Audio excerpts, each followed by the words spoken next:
واسقنا يا رب أغثنا يا الله بحياها الطال يهمع يا الله ربي فاغفر لي ذنوبي يا الله ببركة الهادي المشفع يا الله واختم العمر بحسنى يا الله وحسين العقبى ومرجع يا الله ربي فاغفر لي ذنوبي يا الله ببركة الهادي المشفع يا الله. Bismillahirrahmanirrahim. Assalamualaikum warahmatullahi wabarakatuh. Waalaikumsalam warahmatullahi wabarakatuh. Alhamdulillahi rabbil alamin wa bihi nasta'in ala umuri dunya waddin wassalatu wassalamu ala asyrofil mursalin sayyidina wa maulana Muhammadin Sayyidina wa maulana Muhammadin alihi wa ashabihi wa man tabi'ahu bi ihsanin ila yaumiddin. Amma ba'du, fa ya ibadallah usikum wa iyaya bittaqwallah faqad fazal muttaqun. Alhamdulillahirabbil alamin. Bapak-bapak, ibu-ibu, saudara-saudara peserta pengajian Remaniko yang berbahagia, kita bersua kembali, berjumpa kembali di dalam kajian Remaniko edisi yang ke-168 ya. Insya Allah pada kesempatan malam ini kita akan membahas seputar pelaksanaan sholat Idul Adha dan pelaksanaan ibadah kurban. Sebelum mulai pengajian, kita terlebih dahulu membaca doa bersama. Bismillahirrahmanirrahim. Bismillahirrahmanirrahim. Raditu billahi rabba wa bil islami dina wa bi Muhammadin nabiyyan wa rasula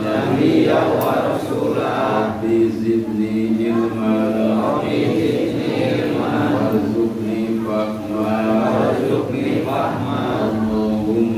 Allahumma inni as'aluka ilman nafi'a rizqan thayyiban amalan mutaqabbala Allahumma nawwir qalbi binuri hidayatika kama nawwartal arda binuri syamsika abadan birahmatika ya arhamar rahimin ya rabbal alamin. Ihbati rahimakumullah, insyaallah sebentar lagi kita akan memasuki hari raya Idul Adha, yaitu tepatnya pada tanggal 10 Dzulhijjah. Sekarang tanggal berapa? Ya, sekarang bulan apa?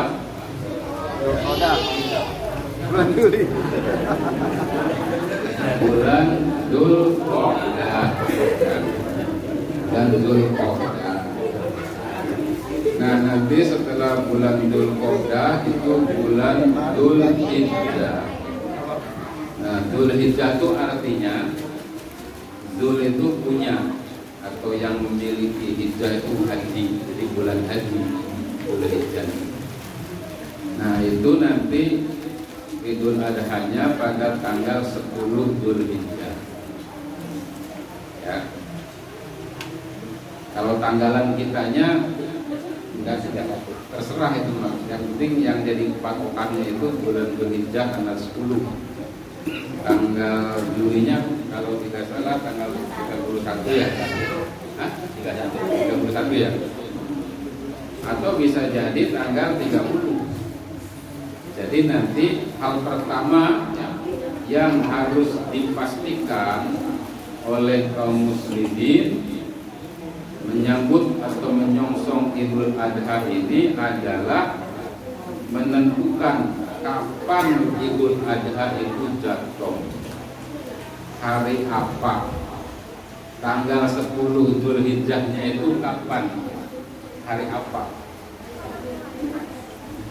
Nah, dalam hal ini yang menentukan tanggal 10 Dzulhijjah itu kapan sudah berlaku secara terus-menerus. Ini ditentukan oleh Amir Mekah, oleh penguasa Mekah, karena Idul Adha ini sangat terkait dengan pelaksanaan ibadah haji. Jadi nanti pada waktunya pada awal bulan Dzulhijjah, akhir bulan Dzulqa'dah, itu penguasa Mekah akan melakukan ruqyah, akan menentukan ruqyah hilal, menentukan tanggal 1 Dzulhijjah.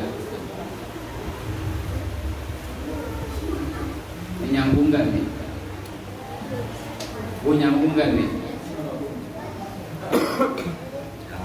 Dan apa-apa dengerin aja. Nanti kurang lebih mungkin tanggal 20-an 19, 20 atau 21 Juli itu akan dilakukan ruqyah hilal, menentukan tanggal 1 Dzulhijjah. Setelah tanggal 1 Dzulhijjah ditentukan, baru akan ditentukan tanggal 9 Dzulhijjah, yaitu waktu pelaksanaan wukuf di Arafah. Pelaksanaan wukuf jamaah haji, wukuf di Arafah. Nah, itu tanggal 9 Dzulhijjah. Nah, di kita disunahkan puasa. Puasa apa? Puasa Arafah pada tanggal 9 Dzulhijjah. Entah hari apa tuh, nanti kita nunggu informasi dari sana. Nah, setelah wukuf tanggal 9 Dzulhijjah, tanggal 10-nya itu adalah Idul Adha. Jadi di Mekah sudah wukuf, baru kita bikin Idul Adha tanggal 10-nya, besoknya. Jadi nggak bisa bikin sendiri, menentukan sendiri di sini, karena ini terkait dengan ibadah haji. Nah, itu yang pertama dilakukan, menentukan harinya kapan, tanggal 10 Dzulhijjahnya. Kalau sudah ketahuan, contohnya katakanlah tanggal 31 itu hari apa? Jumat umpamanya. Katakanlah tanggal bener pas umpamanya tanggal 31 Juli itu adalah tanggal 10 Dzulhijjah, berarti sholat Idul Adha-nya adalah pada hari Jumat itu, tanggal 31. Nah, apa yang kita lakukan yang kita lakukan pas hari Idul Adha jadi ada kesunahan yaitu melaksanakan sholat Idul Adha. Namun sebelumnya pada malam harinya mulai terbenam matahari itu kita disunahkan memperbanyak takbir. Kalau bahasa kita takbiran, takbiran. Yang membaca takbir. Takbir itu artinya adalah memahabesarkan Allah. Takbir sederhana, Allahu Akbar, Allahu Akbar, Allahu Akbar, La ilaha illallah, Allahu Akbar, Allahu Akbar, walillahil hamd. Itu takbir. Allahu Akbar, Allahu Akbar, Allahu besar, Allahu besar. La ilaha illallah, Allahu Akbar, tidak ada Tuhan selain Allah, Allah Maha Besar. Allahu Akbar, Allahu Akbar, walillahil hamd, dan bagi Allah lah segala puji. Itu takbir yang umum. Takbir yang panjangnya apa? Allahu Akbar kabira walhamdulillahi katsira wa subhanallahi bukratan wa asila, la ilaha illallah wa la na'budu illa iyyah mukhlishina lahu ad-din walau karihal kafirun, la ilaha illallah wahdahu sadaqa wa'dah wa nasara 'abdah wa a'adda jundahu wa hazama al-ahzaba wahdah, la ilaha illallah wallahu akbar, Allahu akbar walillahil hamd. Ya bareng. Allahu akbar.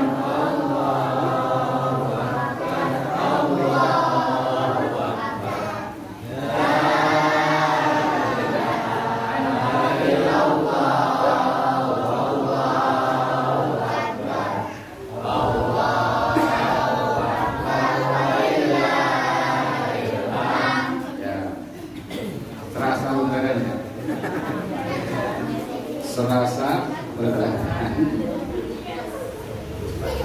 Patut memang ya kaum muslimin itu bergembira dengan merayakan Idul Adha, Idul Fitri dengan mengumandangkan takbir. Karena takbir ini adalah ekspresi kegembiraan, ekspresi kemenangan. Coba lihat tadi, la ilaha illallah wahdah, hanya Allah, tidak ada Tuhan selain Allah, hanya Allah wahdah. Shadaqa wahdah, maha benar janjinya. Wa nasara 'abdah, Allah maha menolong hambanya. Wa a'adda jundah, Allah memenangkan tentaranya. Wa hazamal ahzaba wahdah, dan Allah mengalahkan tentara sekutu dengan Allah sendiri. Itu kan tanda-tanda kemenangan kaum muslimin. Jadi patut bergembira kita dengan terus mengumandangkan takbir. Lalu kapan takbir itu dimulai? Setelah terbenamnya matahari besok lebaran. Tadi terbenam matahari maghrib, nah dimulailah di situ takbir, membaca takbir. Di mana? Di masjid, di mushola, di rumah, di jalanan, di mana saja. Yang penting digaungkan takbir itu. Makanya takbir keliling itu juga bagus. Untuk apa? Untuk menyemarakan syiar kemenangan kaum muslimin. Bagus takbir keliling.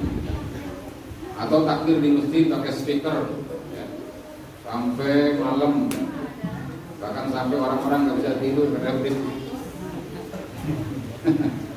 Jadi, tapi kalau takbirnya enak gitu ya, suaranya merdu gitu, kayak siapa di sini yang merdu suaranya? Kayak Nono gitu ya. Enak kan gitu kan. Tapi kalau yang takbirnya Aki Solihin pusing.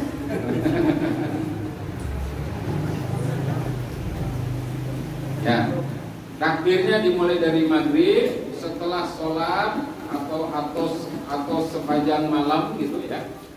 Di jalanan, di rumah, di masjid, di kendaraan juga termasuk gitu kan. Pokoknya di semua tempat ya, kecuali tempat-tempat yang tidak bagus seperti di toilet itu jangan gitu ya. Tempat seperti kakus ya jangan. Pokoknya di semua tempat kumandangkan takbir dengan perasaan riang gembira, kemenangan. Sampai kapan? Sampai dilaksanakannya menjelang sampai sholat Idul Adha. Sampai sholat Idul Adha. Sudah itu selesai, sudah tidak ada takbir lagi, kecuali nanti pada hari tasyrik setelah sholat fardu. Kita sholat Idul Adha itu pagi ya. Terus nanti kan ada sholat zuhur. Nah setelah sholat zuhur baca lagi takbir ke imam dengan makmum sebentar. Setelah itu udah. Nanti setelah sholat asar lagi, setelah sholat maghrib lagi. Terus sampai 3 hari. Jadi 4 hari dengan hari Idul Adha. Idul Adha tanggal 10, hari tasyrik 3 hari ya. Tanggal 10, 11, 12, 13. Nah, ini bacaan takbir Idul Adha. Kalau Idul Fitri hanya sampai sholat Idul Fitri.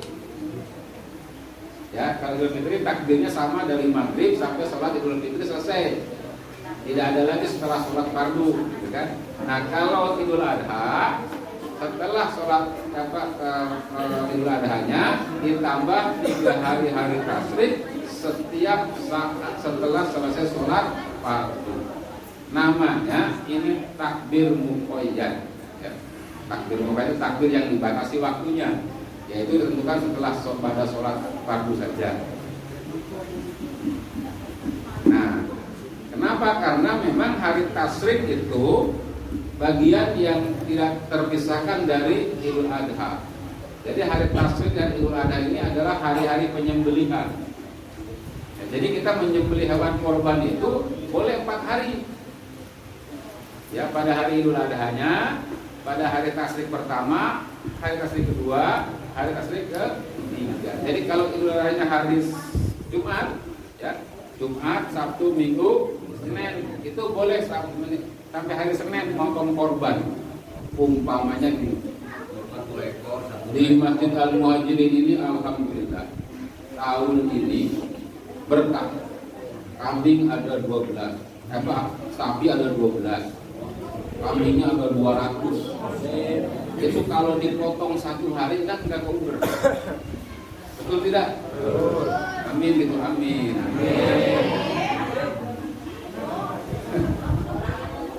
Jadi kalau sapi ada 12, amin. Kambing ada 200, amin.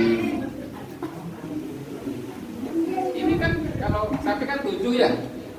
1, 2, 3, 4, 5, 7, 1, 2, 7, 2. Banyak nanti nyampe 12. Insya Allah. Jadi hari pertama Idul Adha potong berapa? 3. Sapi 3, kambingnya berapa? 20 ekor. Itu hari pertama atau hari Jumat. Bagikan langsung selesai. Panitia capek istirahat. Esok motong lagi 3 lagi kan? 4 lagi kan? Terus sapi kambingnya 20 lagi gitu. Jadi sampai hari Senin boleh.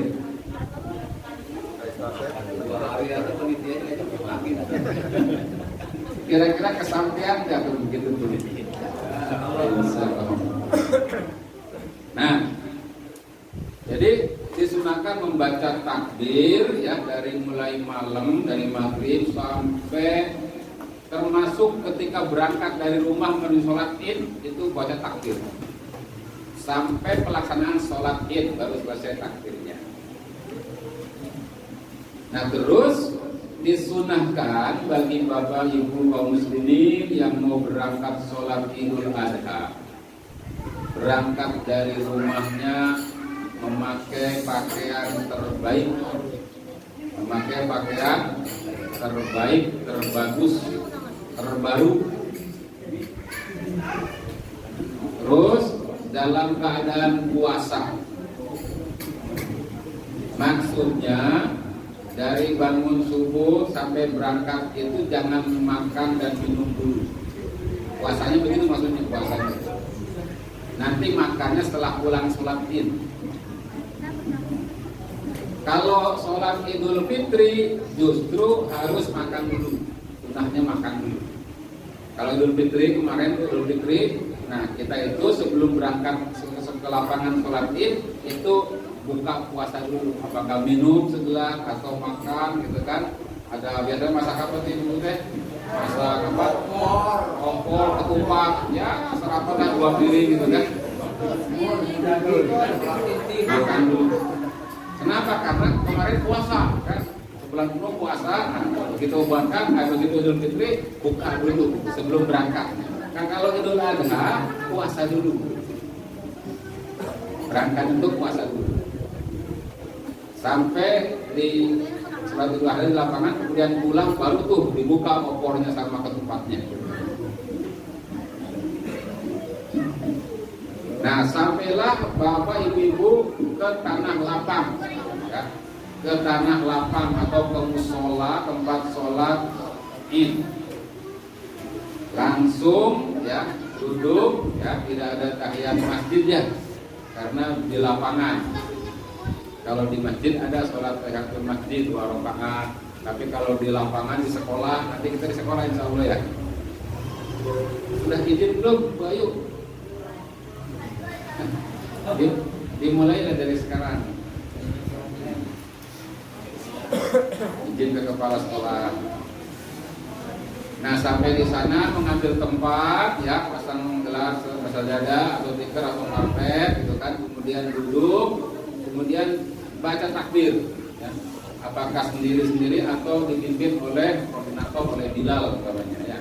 Nah, baca takbir terus mengagungkan Allah Subhanahu wa taala. Ya. Nah, kemudian sampailah waktu pelaksanaan sholat Id. Kapan pelaksanaan sholat Id itu waktunya ya? Yaitu dari terbitnya matahari setelah naik sepenggalahan 1 tombak. Jadi matahari dari sini kelihatan udah tingginya udah 1 tombak gitu. Ngerti nggak kalau dibilang 1 tombak atau matahari sepenggalahan gitu, ngerti nggak? Kurang lebih sekitar 1 meter ya. Nah itu kalau diperkirakan ya, dengan terbit matahari, sekarang terbit matahari jam berapa? Jam 6 ya? Nah jam 6 tambah 15 menit. Nah jadi sebenarnya jam 6 15 menit itu waktu yang bagus untuk sholat Id. Nah kalau kita kan jam 7 terlalu siang. Bagusnya itu paling telat setengah 7. Nah dilaksanakan sholat Id. Apalagi kalau Idul Adha. Idul Adha ini harus lebih pagi daripada Idul Fitri. Jadi kalau dari berak atau kencing tuh.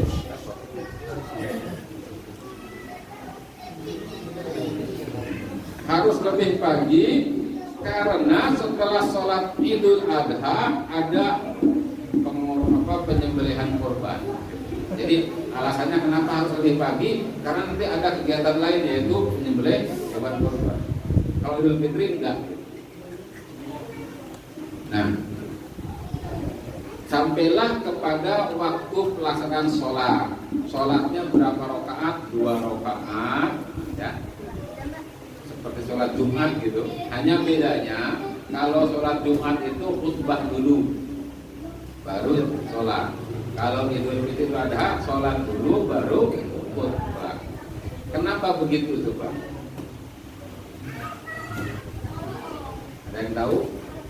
Kalau Jumat khutbah dulu baru sholat. Kalau Idul Adha Idul Fitri sholat dulu baru khutbah. Kenapa? Dari sononya. Jawabannya dari sononya.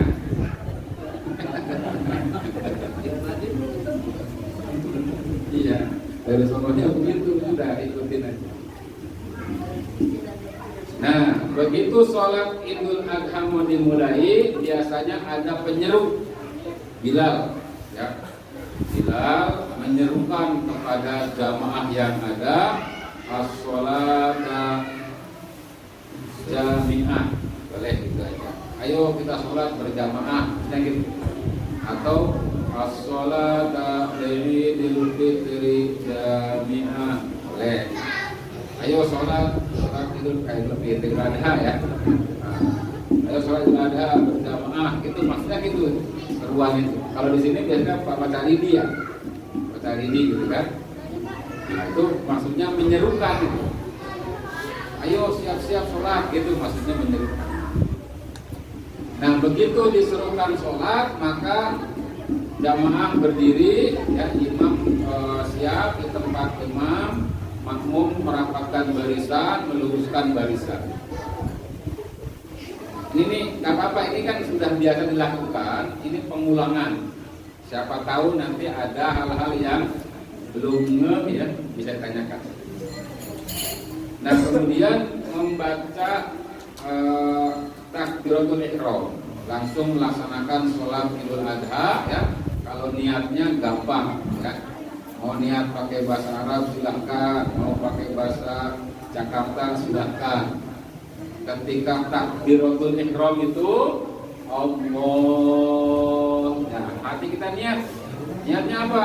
Niat saya sholat Idul Adha makmum, gitu ya sudah. Cukup dulu ya. Jadi niat saya sholat Idul Adha makmum. Kalau repot disebutkan buah menghadap kiblat, repot kepanjangan. Jadi Allah, ketika menyebut Allah, hati kita ngomong niat saya sholat Idul Adha makmum bar. Bisa nggak? Coba kan, praktekkan makanya. Allah, ngomong hatinya bar. Jadi hati kita ngomong niat saya sholat Idul Adha makmum. Harus sebutkan makmumnya. Kalau imam nggak perlu disebut imamnya kalau imam. Tapi kalau makmum itu harus. Nah kalau sholat fardu, niatnya niat saya sholat fardu maghrib makmum bar. Sebutkan fardunya. Kalau Idul Adha sunnahnya masih atau tidak boleh. Jadi niatnya gitu, ketika takbiratul ihram, Allah, hati kita ngomong niat saya sholat Idul Adha makmum. Bisa ya? Bisa Bu? Alhamdulillah. Terus perhatikan, jangan sampai ketinggalan. Maksudnya imam sudah siap, ini kita masih ngurusin apa, tiker mukena gitu kan? Kenapa? Karena setelah itu ada takbir berikutnya tuh, ya kan? Jadi imam itu setelah takbir ihram tidak langsung baca Fatihah, tapi ada takbir ziyadah namanya, takbir 7 kali. Sehingga makmum yang ketinggalan itu tapi pasti repot ya. Nah ini juga perhatian kepada imam. Imam itu jangan sampai memulai sholat dulu sebelum melihat makmumnya siap gitu. Nah, panitia nih berperan, ya dalam hal ini panitia berperan bagaimana mengkondisikan jamaah itu agar tidak ada yang ketinggalan. Maksudnya yang sudah di sana ketinggalan, tapi kalau yang baru dari rumah ya ketinggalan. Nah, begitu sudah takbiratul ihram, Allahu Akbar. Baca doa iftitah. Doa iftitah. Apa itu bacaannya? Allahu Akbar kabira walhamdulillahi katsira wa subhanallahi bukratan wa asila. Inni wajjahtu wajhiya lillazi fatara as-samawati wal ardh hanifan musliman wa ma ana minal musyrikin. Inna salati wa nusuki wa mahyaya wa mamati lillahi rabbil alamin. La syarika lahu wa bidzalika umirtu wa ana minal muslimin. Nah, itu doa ya. Setelah baca doa iftitah ditambah takbir 7 kali pada rakaat pertama. Jadi imam itu setelah baca doa iftitah itu takbir lagi, Allahu Akbar. Aku ikut, ya. Kamu juga ikut. Kemudian 7 kali, satu itu tadi 1. Tambah lagi Allahu Akbar 2 sampai 7. Jadi 8 dengan takbiratul ihram. Antara takbir 1 dan satunya yang tadi yang 7 kali membaca subhanallah walhamdulillah wala ilaha illallah Allahu akbar. Jadi Allahu akbar subhanallah walhamdulillah wala ilaha illallah Allahu akbar. Allahu akbar subhanallah walhamdulillah wa la ilaha illallah Allahu akbar. Allahu akbar. Subhanallah walhamdulillah wa la ilaha illallah Allahu akbar. Terus sampai 7 kali. Jelas? Kalau bacaan subhanallah walhamdulillah saya nggak ngerti artinya, boleh enggak? Boleh enggak? Sah enggak sholatnya? Sah. Jadi yang dituntut itu adalah bacaannya, bukan ngerti artinya, betul enggak? Tapi lebih bagus kalau yang kita baca kita ngerti. Benar apa benar? Insya Allah bapak-bapak, ibu-ibu pengajian Raimani Koma sudah hafal banget di luar kepala. Di luar kepala. Di luar tadi mana itu? Kepalanya di sini.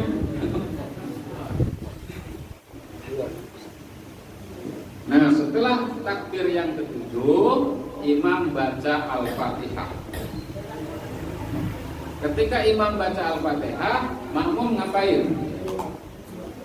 Mendengarkan. Ya, jangan ikut baca Fatihah, mendengarkan saja sudah. Ya. Nah, setelah membaca ghairil maghdubi 'alaihim waladdallin.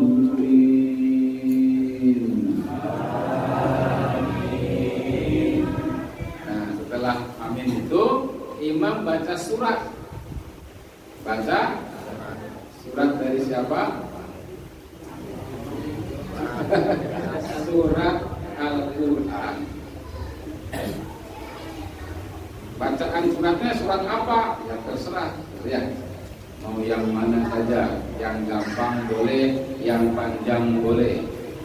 Ketika imam baca surat ayat, makmum baru tuh baca Al-Fatihah. Gitu ya. Jadi setelah waladolin, buru-buru tuh makmum baca Fatihah. Baca Fatihahnya dalam hati apa di mulut? Di mulut apa di hati? Kalau yang namanya baca di mulut apa di hati? Mulut. Jadi pakai ucapan, bukan dalam hati. Fatihahnya. Kok diam aja? Saya baca dalam hati, nggak dirasa. Jadi harus terucap, harus ada talapunnya. Bahkan harus terdengar oleh kuping kita sendiri. Ya. Jangan kenceng-kenceng. Nanti tetangga kiri kanan, aduh, jadinya kenceng banget. Ya, jadi cukup terdengar oleh kita aja. Baca Al-Fatihah makmum tuh. Jangan sampai dengar. Ada tuh yang baca gitu. Jadi tetangganya itu keganggu, ya, kehusuannya.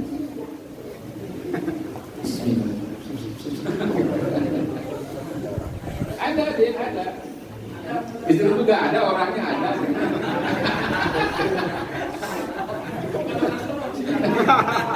Ada kita baru Jakarta dia udah meledor.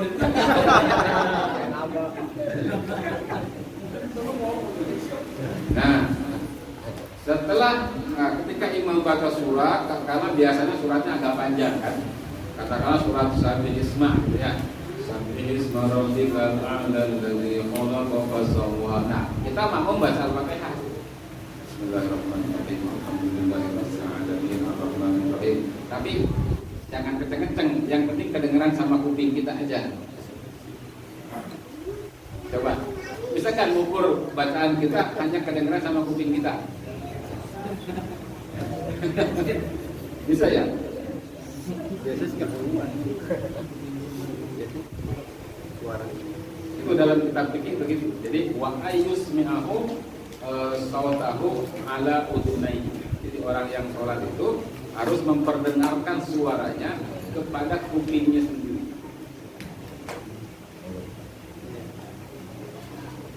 Makanya jangan dalam hati. Kalau dalam hati kan nggak kedengeran ya. Lagi pula Al-Fatihah itu termasuk rukun yang termasuk kategori bacaan, bukan gerentes hati. Kalau yang hati mah niat, betul nggak? Yang niat kan tadi dalam hati tuh, cuma niat doang. Nah kalau Al-Fatihah, tasahud, kemudian salam, sholawat tuh kategori bacaan. Jadi harus dibaca, harus diucapkan gitu. Nah selesai baca surat, ya, insya Allah makmum sudah selesai baca Fatihah tuh, karena Fatihah lebih pendek biasanya. Nah setelah itu langsung ruku. Imam Allahu Akbar ruku, makmum juga langsung ikutin ruku. Sami Allahu liman hamidah, berintidal, makmum ikut. Allahu Akbar sujud, ikut. Allahu Akbar duduk, ikut. Allahu Akbar sujud lagi, ikut. Kemudian naik lagi setelah itu. Rakaat pertama kan menuju rakaat kedua. Allahu Akbar. Naik rakaat kedua berdiri lagi. Makmum langsung cepat-cepat ikut juga berdiri. Kemudian tambah lagi 5 takbir. Kalau tadi rakaat pertama berapa? 7. Kalau rakaat kedua tambahannya 5. Jadi setelah takbir intikal, ya, dari sujud kedua itu Allahu Akbar berdiri. Nah, setelah berdiri, selang beberapa detik, imam tambah takbir 5 lagi. Allahu Akbar. Subhanallah walhamdulillah wa la ilaha illallah Allahu akbar lagi gitu ya. Terus sampai 5 kali. Setelah itu baca Al-Fatihah, setelah Al-Fatihah baca surat, setelah itu ruku, i'tidal, sujud, duduk antara dua sujud, kemudian sujud lagi, kemudian duduk tasyahud akhir atau tahiyat akhir.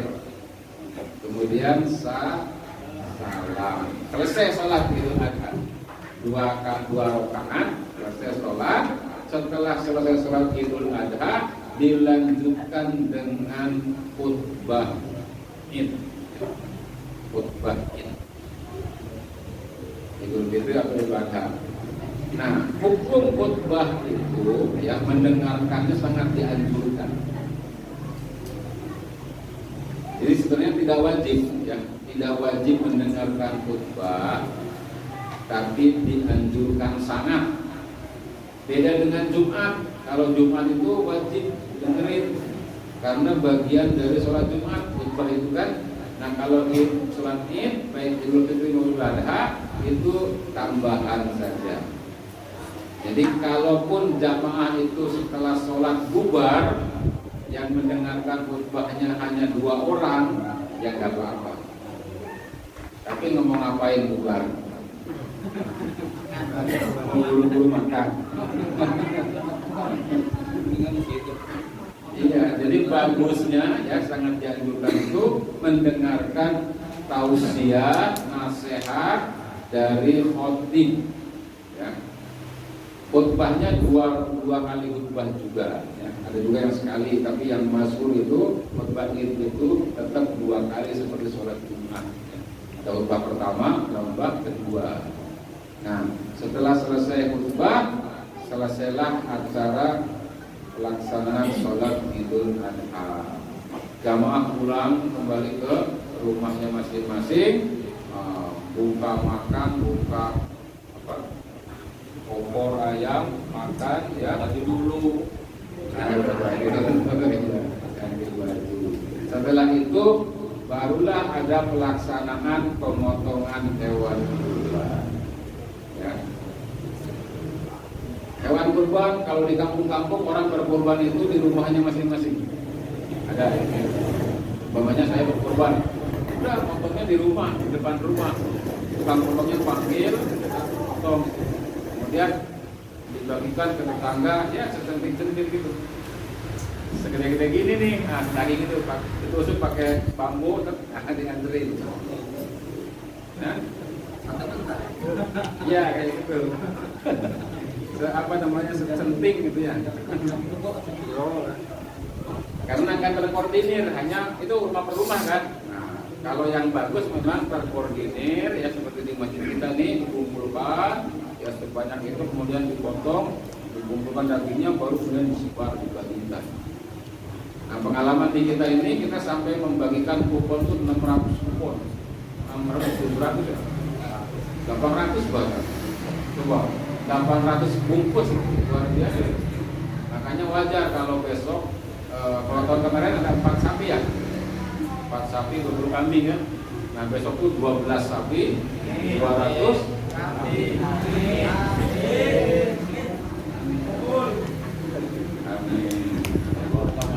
Panitia sekarang udah berapa sapi? Sekarang baru 4 orang sekarang. Tapi insya Allah besok usul ya. Sampai 12 sapi pokoknya.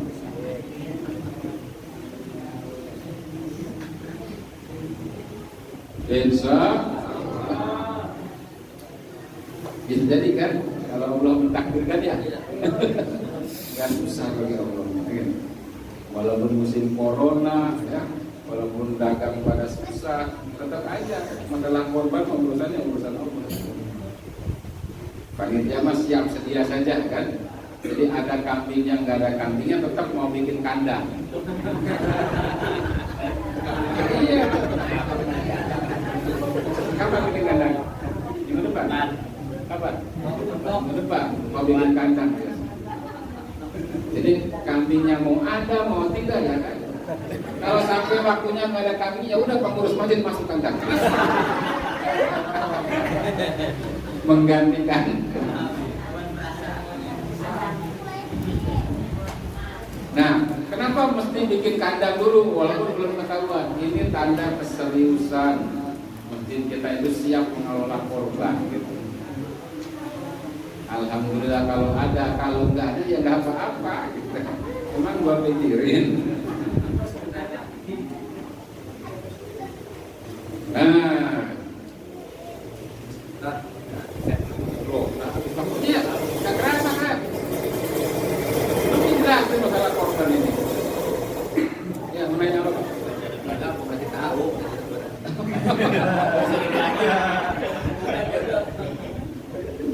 Dan itu malah dan muslimnya. Ya, jadi pelaksanaan korban ya, insya Allah kita akan melaksanakan korban ya seperti biasa di sini ya.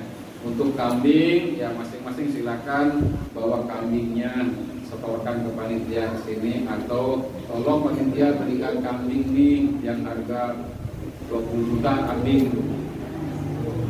kasih ke panitia uangnya. Ini ongkos potongnya. Ongkos potong berapa? 2.000. 150. Jadi gini, setiap orang yang berkorban ya, itu membawa kambingnya ke sini. Rapi ini kambing saya buat korban. Ini ongkos potongnya 150.000. Ongkos potong itu maksudnya gini. Ongkos untuk memotong itu kambing, mengelolanya, memelitinya, memotong-motongnya dan sampai membagikannya ke fakir miskin, gitu maksudnya. Jelas ya, paham ya? Itu namanya ongkos potong. Nah, yang sapi saya mau sapi ini patungan 600 itu udah masuk ongkos potong. Nah, kalau yang sapi 3,6 juta itu sudah termasuk ongkos potong. Jadi sudah hanya segitu aja. Ya. Nah nanti setelah dipotong itu dikelola dan diberikan ke fakir miskin. Orang yang berkorbannya boleh makan. Jadi biasanya panitia menanyakan, ibu korban sapi, korban kambing satu, ibu mau bagian apa? Mau dikasih apa dagingnya? Apakah paha depan, paha belakang, atau kulit? Atau buntut? Biasanya paha belakang ya, maunya ya. Tapi oleh panitia dikasih paha depan. Sebenarnya orang yang berkorban itu berhak makan kambingnya sampai sepertiga. Sampai sepertiga boleh dimakan. Kemudian sepertiganya dibagikan ke fakir miskin. Dan sepertiganya disimpan di dapur, di kulkas. Buat siapa? Buat tetangganya, kerabatnya yang dari jauh datang gitu, nanti dimasak. Jadi akhirnya boleh juga 2/3 masuk rumah itu. Yang sepertiga yang dibagikan boleh. Tapi nanti tetangga bilang kebangetan banget. Ya kan? Korban sih begitu katanya gitu kan. Emang begitu boleh. Tidak paha belakang, tidak buka kawin dari sono kakinya pinter.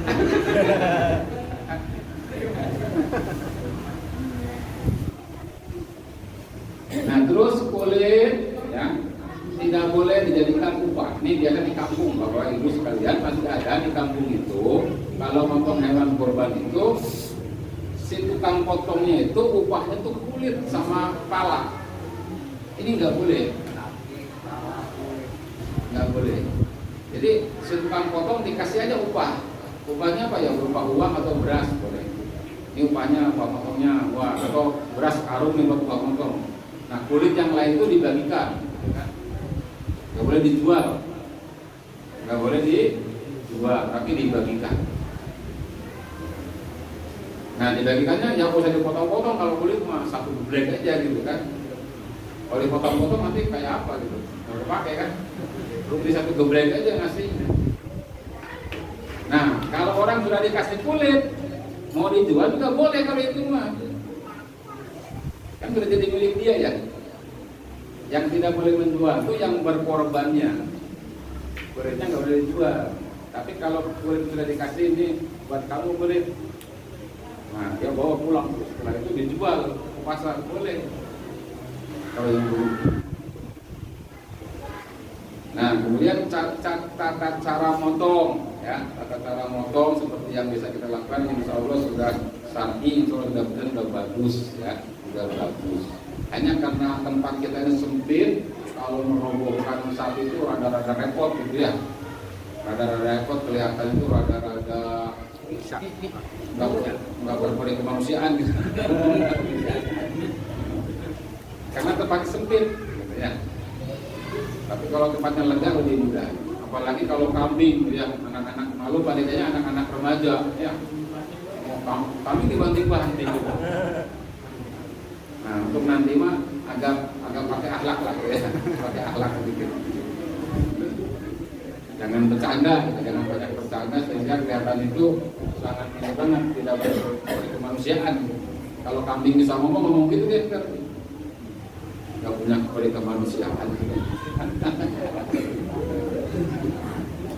Baiklah ibu-ibu, bapak-bapak yang dirahmati Allah Subhanahu Wa Taala, alhamdulillah kajian ini sampai pada waktunya. Mudah-mudahan Allah Subhanahu Wa Taala senantiasa memberikan rahmat dan barokah kepada kita semua. Pada waktu nanti kita bisa diberikan sehat walafiat dan bisa menghadiri sholat Idul Adha dan bisa melaksanakan menyembelih hewan kurban. Ya. Mudah-mudahan sapi 12 ekor, kambing 100 ekor diberikan insyaallah disebut Allah Subhanahu Wa Taala pada dunia. Wa ala kulli nabiyyin shalihah wa ila hadratil Mustafa Muhammadin sallallahu alaihi wasallam. Al-Fatihah. Bismillahirrahmanirrahim. Alhamdulillahirabbil alamin.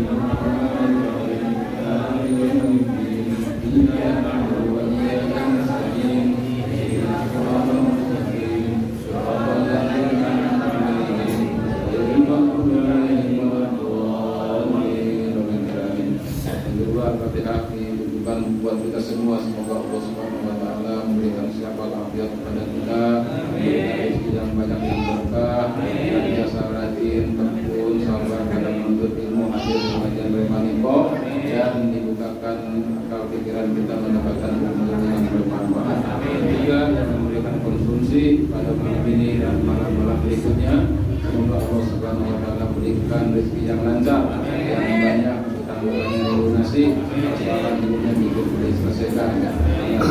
Al-Fatihah. Bismillahirrahmanirrahim. Alhamdulillahirabbil alamin. Arrahmanir rahim. Maliki yaumiddin. Iyyaka na'budu wa iyyaka nasta'in. Ihdinas siratal mustaqim. Siratal ladzina an'amta 'alaihim ghairil maghdubi 'alaihim waladdallin. Demikian kita tutup dengan bacaan hamdalah dan doa kepada majelis. Alhamdulillah.